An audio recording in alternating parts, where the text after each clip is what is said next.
Talofa Samoa, Apaau o le Talalelei mo oi.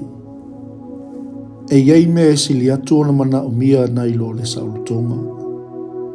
E feoti tangata ona o lea mea. E tatalo tangata mo lea mea. E tau mawhai tangata iai. O le saulotonga moni. E sau mai le iloa ina o le upu moni. O le iloa ina o le upu moni. E ulava ina o ile ola o si usta ia Yesu Keriso.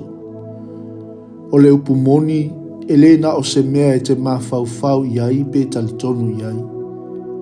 O le upu moni, o se mea e te whaia, e te ola ai.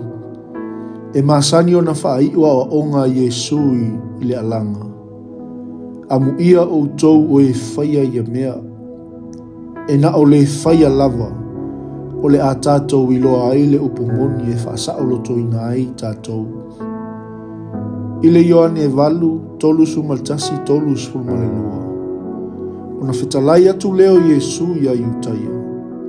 E ua tali tonu ia te ia. A whai tau te tu mau pea i la umta upu. O uso o moni o tau. E iloa fo'i e o tau le mea moni. E tu usa o loto fo'i o tau e le upu moni. Sa moa o lau te talu. Ia i le tua moni e to tasi le vi inga. A toa male mana.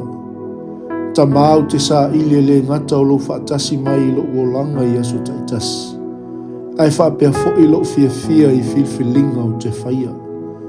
Wha mole i a o atili mai lau upu moni.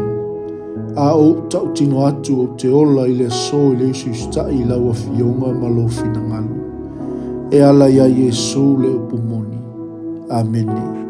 Manuia whaiva ma lava singa o le nei asu.